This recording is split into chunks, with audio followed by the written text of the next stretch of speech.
Hi guys, it's Mark Zickery, Mr. Sci-Fi, also known as Mark Zickery, the Space Command. It's another beautiful day here in Los Angeles. We are very busy. I spent today typing up the business plan for the rest of the year and looking back over the rest of 2022 from January and 2021 to see where we've been and where we're going and what the time frame is and what the tasks are, all that stuff, sharing it with my team. And it's a lot. Rock Neil Bannon emailed me back. He said, I felt like lying down after I read it.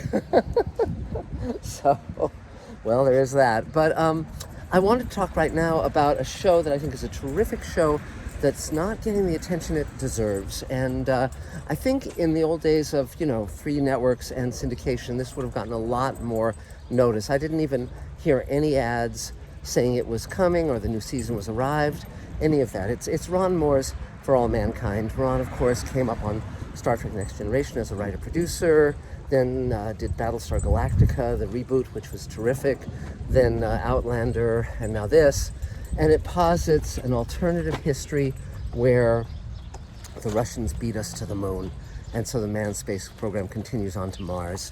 And the first two seasons were really good, and this one is starting off with a bang. It takes place on a space station that's a tourist destination. Prior to its opening, there's a wedding there, and our main characters go up there to attend the wedding. It's the son of one of their late lamented astronaut couple who passed away, and it was a really good episode. I mean, Ron was riffing a bit, I think, on the Star Trek episode where you start with a wedding and then the husband dies during the adventure. And in this case, I won't spoil the ending, but let's just say I thought it was a clever choice and a clever callback. And but at the same time, the visual effects were spectacular in terms of it seeming like a real space station, and the science was very, very cool. The one thing that I found unlikely was that there's an accident and the space station starts spinning more quickly, increasing the gravity. And or the centrifugal force that's, standing in for gravity. And it's getting up to 1.3, etc., 1.4. And the astronauts aren't noticing it, aren't aware of it starting to creep up, and it takes a while. It gets to 2 or 3 before they're starting to notice something.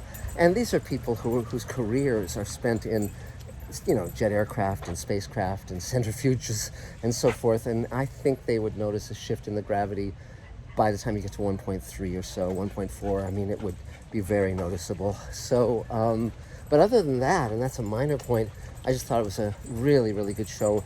They've established characters that are very distinct and very solid. The cast, the ensemble cast, is very, very good, and it's fun to see them go.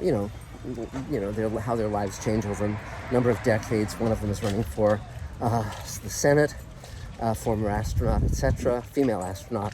It's a very interesting alternative history. In some ways like our world, in some ways very, very different. So if you haven't seen For All Mankind, it's on Apple, and well worth checking out. Watch it in order, because otherwise you'll be lost. But it's one of the shows that actually has an arcing story, and it's a story that's well worth watching. So that's it for now, and we'll talk again real soon. Subscribe, tell your friends, ding the bell, comment, like, all that stuff, and we'll talk to you real soon. Bye, guys.